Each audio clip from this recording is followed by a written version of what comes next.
All right, well, as I promised everybody on Sunday, Movie night. I wouldn't call it a movie night, but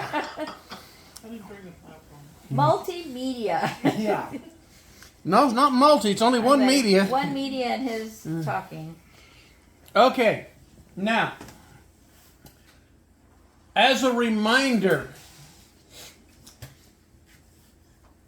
earlier in chapter 13, we looked at the false prophet, and one of the things that the scripture tells us that the false prophet is going to cause an image of the beast, which referring to the Antichrist, to be made, and that the false prophet will demand that people fall down and worship this image. Along those lines, the Bible tells us that this image will be even enabled somehow to speak. And of course, we've speculated over how that might be. And of course, now with technology the way it is, with artificial intelligence and computerized contraptions that people have come up with, that certainly is not beyond the realm of possibility. Camera. Your camera is not on you. Well, it doesn't need to. He got it on the screen. It doesn't need to be on me. It's going to be up there. Okay. Never mind. So my face doesn't need to be on here right now. I intentionally set off to the side because our focus here within just the next minute or so is going to be up here. Thank you And for that's being what helpful, though. Yeah. I was concerned though that maybe it wasn't on. No, it's on. Okay. All right. Now one of the things that I had mentioned on Sunday was Muslims have produced this large cube in Mecca they call the Kaaba. Now, I learned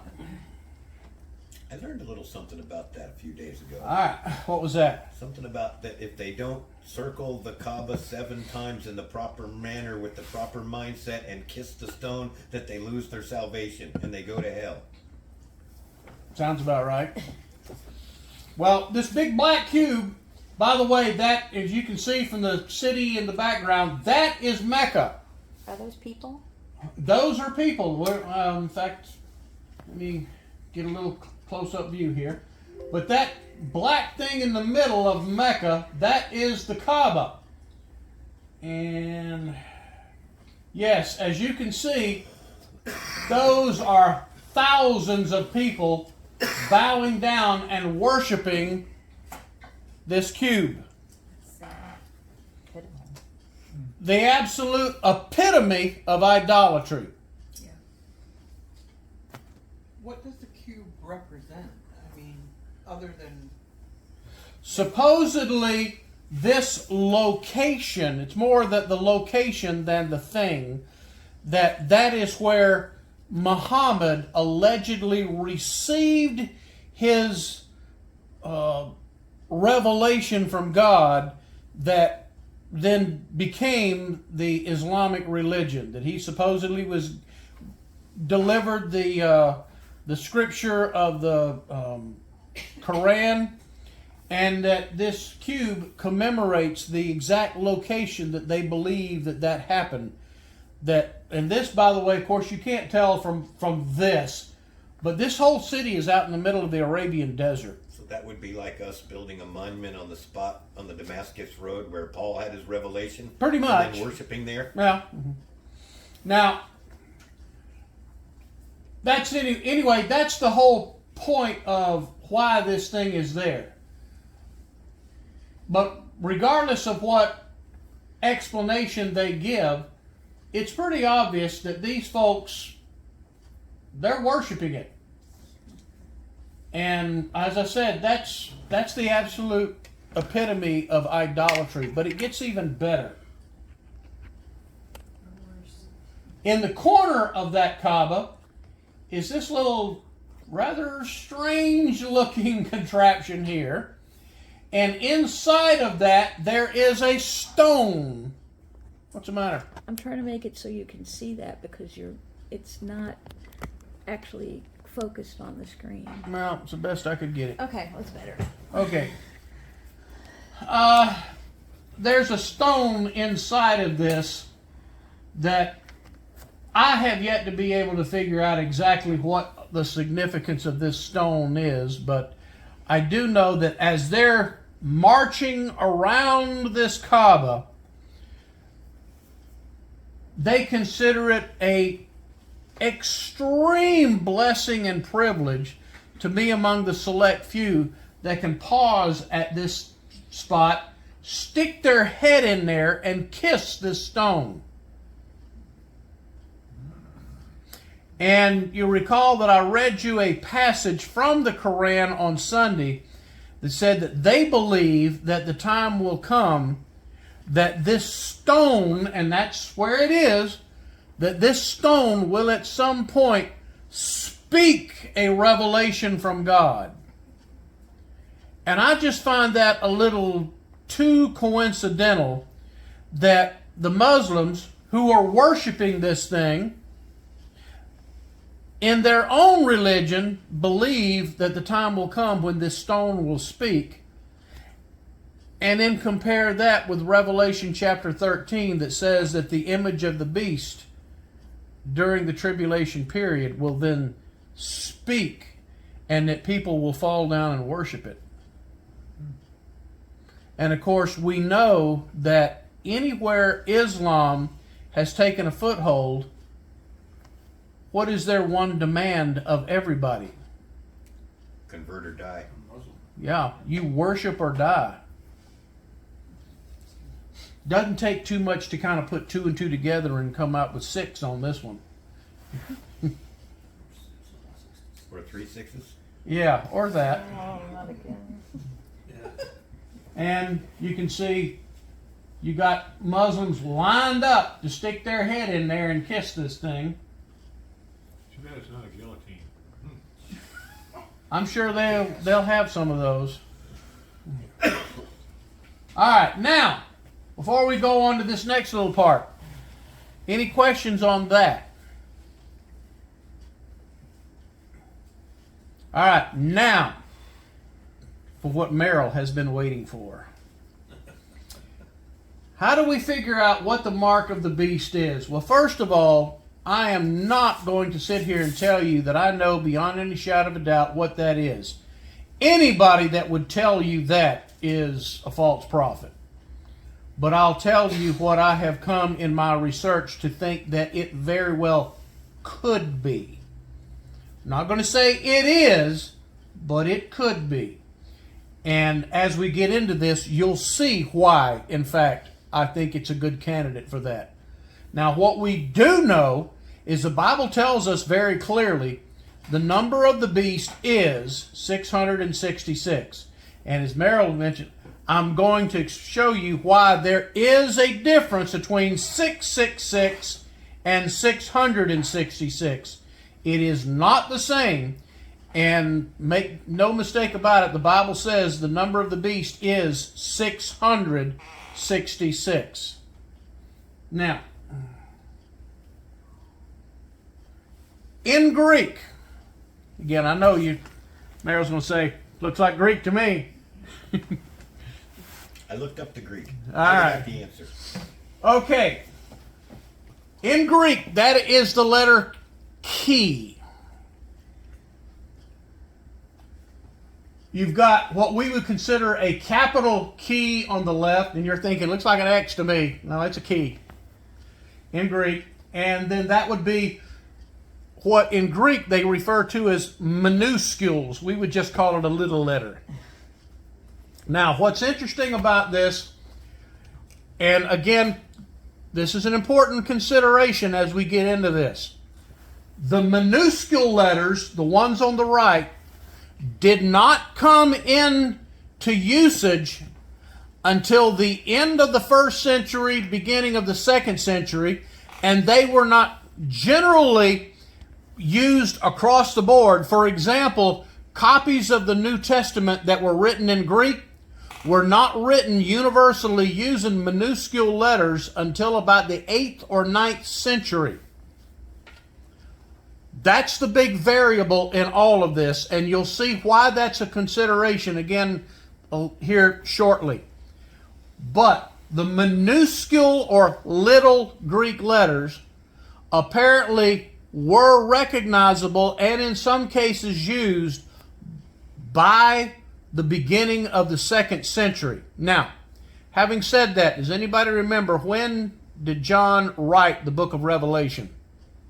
60s, late 60s. 70? Those temples doing. At least somewhere in there. It was toward the very latter part of the 1st century.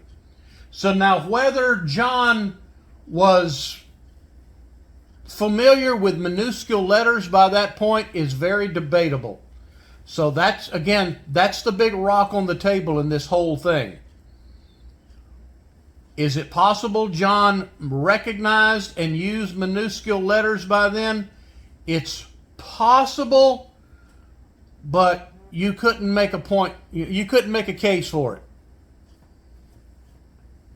There's no original copy in John's hand. Unfortunately. Okay. Whatever the one that John actually wrote, only God and John know where that, and it's questionable on John. All right, now the Greek letter chi also, unlike in English where we have separate symbols for 1, 2, 3, 4, 5, 6, 7, 8, 9, and 0. That's not true in Greek. In Greek, they used Greek letters to also represent numbers. Anybody think of another language that you probably learned in school that we did that with? Roman. Yeah. Latin. Roman numerals. For example, what's a 1 in a Roman numeral? 1. No, it's not a 1. I. It's an I. Oh, I was thinking you were asking what the Roman 1 Yeah. equaled was. What's a 5 in Roman numerals? V. A V. It's that concept. In Greek, the numbers were represented by certain Greek letters. Just so happened the number 600 was represented by chi. All right. A big fat X. What's that? A big fat X. A big fat X? Okay. Now, 60 was represented by the Greek letter. Some of you are going to think that it sounds like, but it's not. It's xi. Not ki, but xi. Of course, the capital on the left, the uncial or capital on the left, minuscule on the right. Now, for purposes of our stuff this evening, pay more attention to the minuscules at this point. The little one. Yeah. For example, like the 600, they're very close, but Do you want the wavy one? yeah, the wavy one would be the one that's more. And of course, you've definitely got a difference in here. The minuscule, and that's why I said this is the big rock on the table that we can't know for sure, because John may or may not have been familiar with these letters at the time, because they would only have been about that time coming into usage, and even then it would have been very limited. Most people that would have been taught Greek would have been taught using the capital letters. And then lastly, the 6. Now, you'll notice there's 3 of them there. Yeah. That's a sigma for those of you in college. Of course, on the left, you've got the capital sigma. The one in the middle is the minuscule sigma. Now, the one on the far right, sigma is a strange letter. If the sigma occurred at the end of the word, then it would be written like the one on the far right. They call that final sigma. It was an exception to the rule that if the sigma came in the middle of the word, it would be written like the little O-looking thing in the middle. But if it was the last letter of the word, it would be written like the one on the right. Without Again. the O or with the O and the S? No, just the thing on the Okay, end. so all three of those aren't the 6. Those are 3 different versions of Those the are 6. 3 different versions of Okay. sigma. You got a capital sigma, a small sigma, and then what would be called a final sigma. Sigma. Okay. Just like sometimes when we're writing cursive, when we're ending something on the end, our last letter, we sometimes, depending on our style of writing, kind of get sloppy on the end. Non-English speakers say that English is so complicated when English isn't near as complicated as that. But if you grew up knowing that, it wouldn't be complicated. The problem with English is English has fewer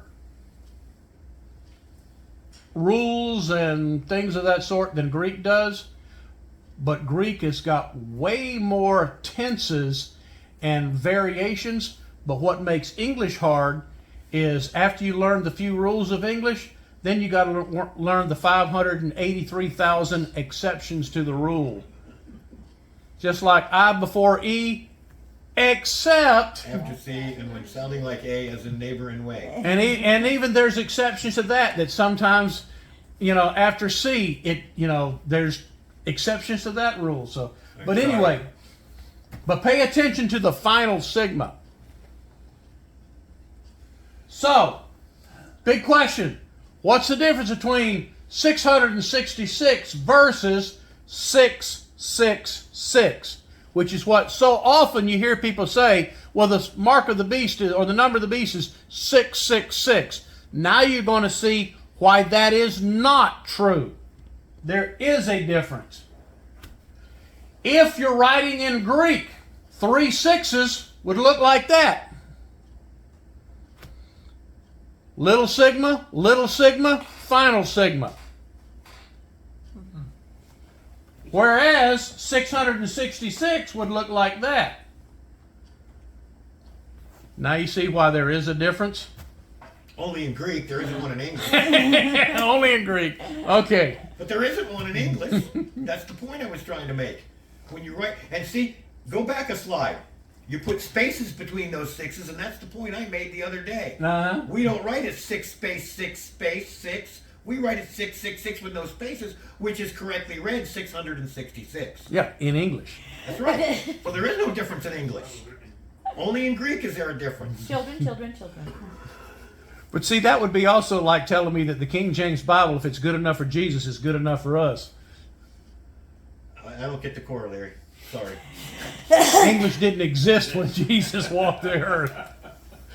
And I have because how many times do you hear people that are and by the way, if you're a fan of the King James, absolutely nothing wrong with that. As long as you realize that the King James, just like any of the others, is just a translation. But I have heard people, they are like vehement, it's got to be King James.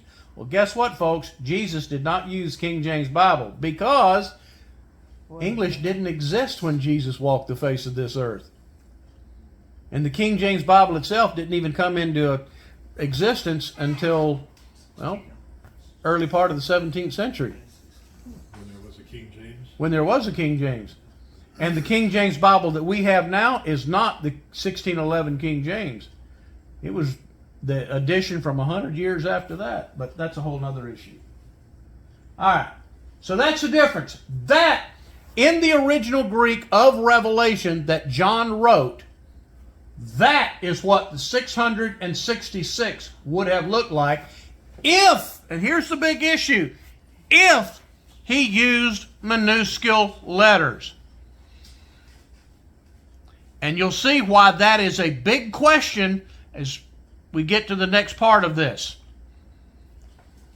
Now, You're going to show us what it looked like in the capital letters? not really. Oh, okay. I can, but That's not important. not really important. Okay. I'm just curious. You're making a big distinction, and you're not going to show us the difference. So. Because for the next part, you'll see it wouldn't make any difference. Okay, show me the next part. If, and that's what John saw. But that's what 666 would look like in Greek. Now, of course, as you also looked up, a lot of times it's written out like we would write, you know, if you're writing a check, you know, on the long line, you have to actually write out 300, you know. Some versions of the Greek New Testament actually show John writing it out long. Other versions show that he has it like this. And according to what I looked up, it says that's pronounced hexacosioi, hexaconta, hex. Thank you very much. All right. So here's the question. You know, of course, which version it would have been. That's the reason I tell you it's 666, not 3 6s, because it actually looks different in how John would have written it. And if you look it up in the original Greek New Testament, it's written like it is on the left, which, as you can see, is different. It would be a different number. And now we get into the really good part. As it would have been written longhand. What I've showed you before would, you know, is all typewritten. If it's handwritten, it would look very much like this, which of course, why that? Why handwritten? They didn't have typewriter. John didn't have a typewriter. John wrote everything by hand. Now, if you're wondering what the little dot and thing on the top is, quite frequently when you were writing numbers, you'd put a line across the top. The little dot on the right, again, is just a, Decimal point? well, not really, not a decimal point. They didn't have decimal points, Period. but sort of, you know, in some This is- cases, you know, a Greek equivalent of a period that frequently manuscripts were found written like this, with the long, you know, the key, C, sigma, and then the line across the top.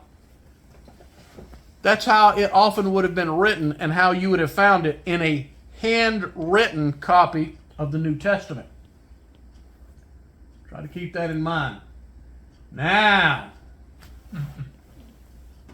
this look kind of familiar to anybody? Sword does. Yeah, Looks kind of Yeah, demonic.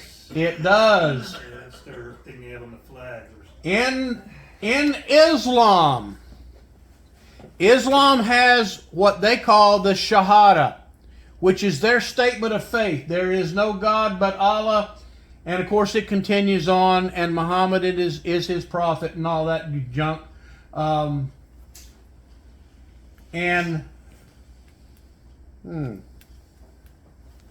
Let's see, is my thing even work up here? Yeah, it's on the wall. Way on the wall, but when I put it on the screen, it doesn't show up. It's not showing up on the screen It at all. don't show up on the screen. Black. All right, yeah, that black. All right, I guess I'm going to have to get up here and do it the hard way.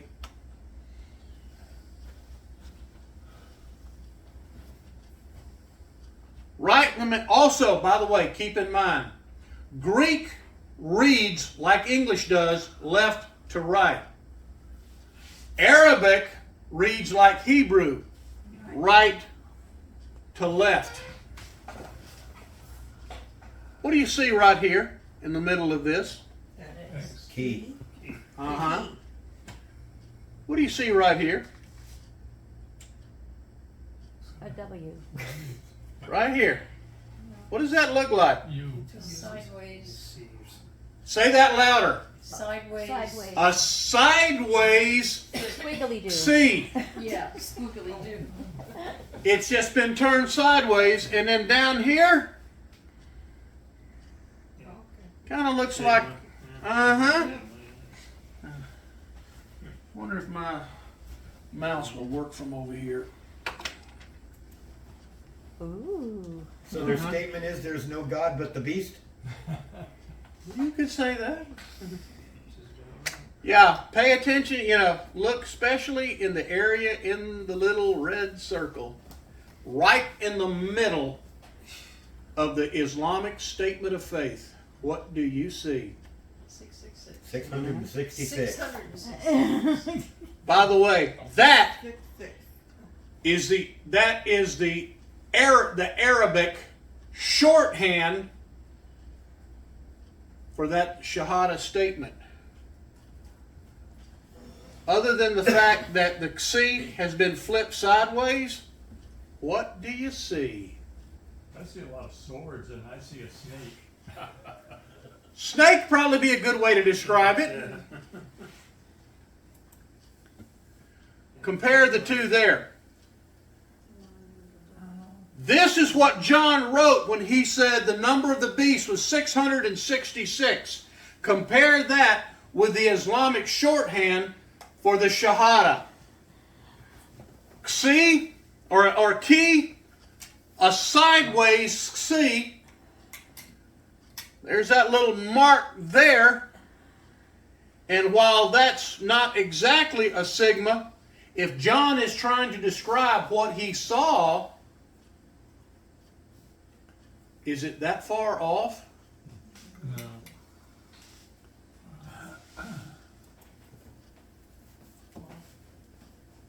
Might be able to see him a little bit. If you take John's writing and just turn that sideways, look at the comparison there.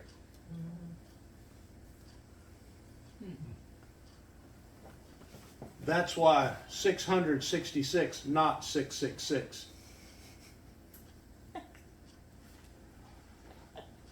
Folks, as I've told you many times before, when it comes to the Bible, I don't believe in coincidences.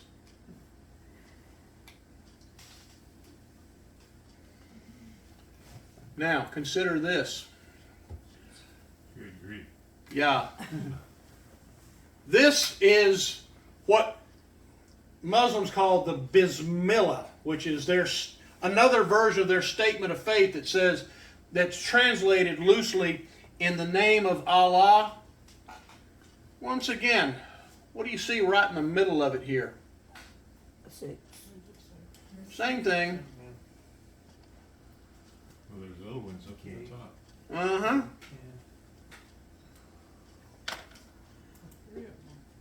Right there. Now, here's the interesting part. Islamic terrorists. How many have you noticed that every time they cover their faces or try to hide their identity, they often have a headband with writing on it? Look right there. It's the beast right there on his forehead. Right there on his forehead. That might make it a little easier to see. Right there.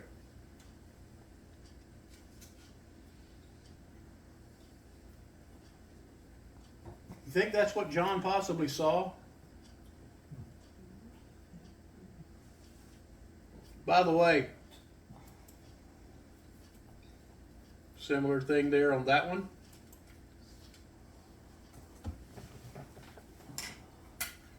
Consistent. Not just that one person. That's a common thing in Islamic countries, especially among the terrorists. They have this on their forehead. By the way, also,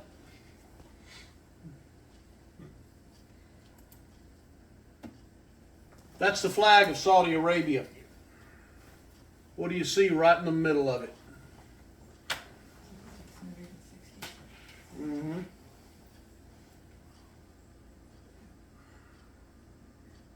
Our buddies. What's that? Our buddies. Uh-huh. Yeah, it's a peaceful religion. Oh, yeah. That's why the sword's underneath there. Yeah. That's just for cutting watermelon. Don't you call us Dage. We are peaceful people, and if you don't say that, I'll kill you. I mean, that's what it amounts to. Say that we're not peaceful people. We'll kill you if you don't. All right. You do what they tell you. What do you think, folks? Now, it's also possible and probable, I will go so far as to say probable, that John may have actually used the capital letters. But God also, as we saw with Daniel, God told Daniel when he described the things going on with him that he wouldn't have a clue what was being described to him. He said, Daniel, don't worry about it. It's for the people down the road at the end of time, and they will understand this. Is it possible that even if John used the capital Greek letters, is it possible that God told him this knowing that the time would come that the shape of those letters would change, and that people like us in the 21st century would look at this and go, that's the same.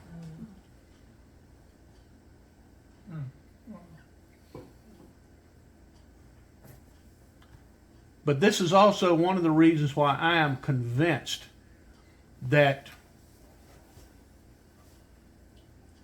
if not the world religion, certainly the world government of the tribulation is going to have Islam right in the middle of it.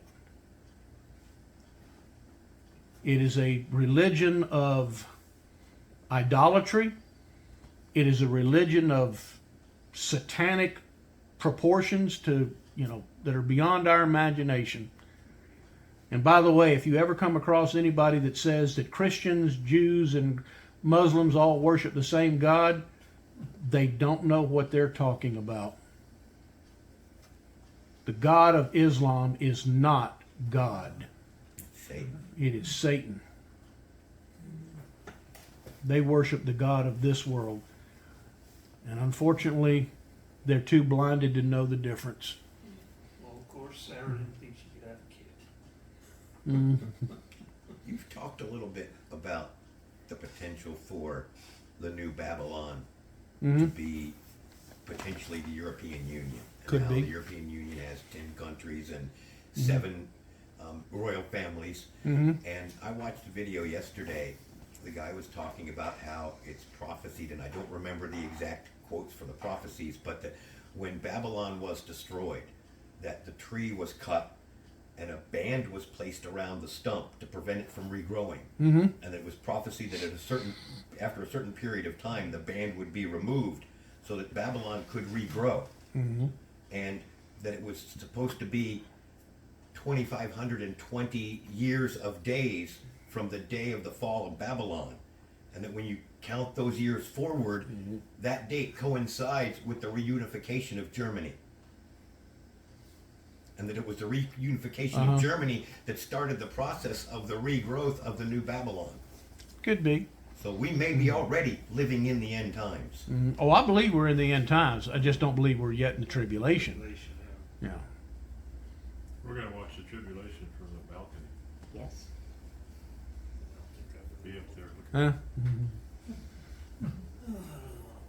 I don't think that's a show I want to watch. I'm afraid we're gonna know. I think I'm going to be more interested in the party going on behind us. Yeah, we're gonna know quite a few people that suffer in the tribulation. Yeah. All right. Anybody else this evening?